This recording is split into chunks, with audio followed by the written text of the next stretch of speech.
আমার ফ্যামিলি মারা যাবে এই গাড়ির কারণে, জানেন আপনারা কিছু?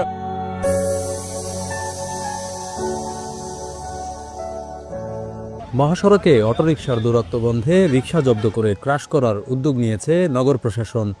এরই ধারাবাহিকতায় সকাল থেকে রাজধানীর খামারবাড়ি, আসাদগেট ও কলেজ গেট এলাকায় দিনব্যাপী যৌথ অভিযান পরিচালনা করেছে সিটি কর্পোরেশন ও ঢাকা মেট্রোপলিটন পুলিশ।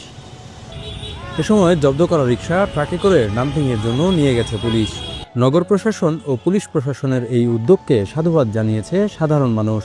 এটা অবশ্যই সাধুবাদ জানাবো, এই কারণে প্রতিনিয়ত অটো দিয়া দুর্ঘটনা হচ্ছে। ঠিক আছে, এরা প্রধান সড়কে ওঠার কোনো কারণই আসে না, এরা প্রধান সড়কে চলে আসে আর উল্টা পথে চলে আসে, কারো কথা মানে না।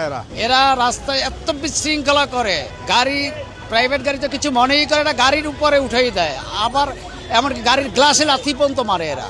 এদিকে মহাসড়কের পাশাপাশি গলিপথ থেকে অটোরিকশা ধরে ডাম্পিংয়ের জন্য জব্দ করলে পুলিশের সাথে রিকশা চালকদের বাকবিতণ্ডা করতে দেখা যায়। পরিবারের সদস্যদের আহার জোগানোর একমাত্র মাধ্যম ব্যাটারি চালিত রিকশাটিকে আটক করে ক্রাশ করতে চাইলে কান্নায় ভেঙে পড়েন অনেকেই।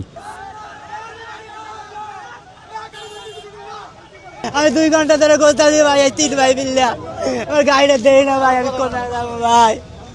ও ভাই আমার গাড়িটা একটু দেয় ভাই। গাড়ি আমার আমি কি করবো স্যার? গাড়িটা ভাইয়ে গেছে 2 ঘন্টা ধরে, 20 তারিখ কইতে কই গেছে স্যার।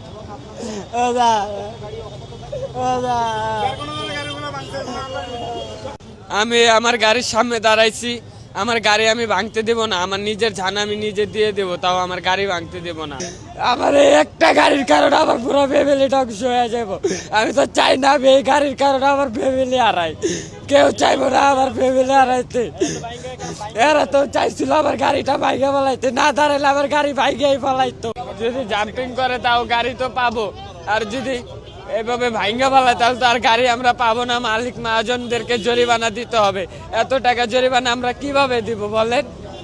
আমরা সারাদিনে 400, 500, 1000 টাকা গাড়ি দিয়ে গাড়ি চালায় জমা উঠাই, তারপরে মহাজনদের দেয়, তারপরে ফ্যামিলিদেরকে দিতে হয়, তারপরে নিজেদের খরচ চালাইতে হয়। এভাবে যদি আর গাড়ি ভাঙ্গালায় তাহলে তো হবে না।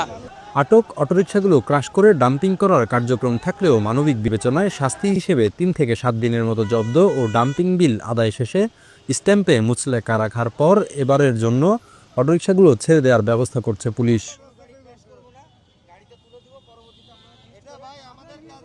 এটা যেহেতু সিটি কর্পোরেশনের প্রোগ্রাম, আমরা হলো সিটি কর্পোরেশন এবং আমাদের যে মেট্রোপলিটন স্পেশাল ম্যাজিস্ট্রেট স্যারের সহযোগিতায় আমরা তাদের সহযোগিতা করতেছি। এখন যেহেতু এতগুলা মানুষ ক্ষতিগ্রস্ত হবে, আমাদের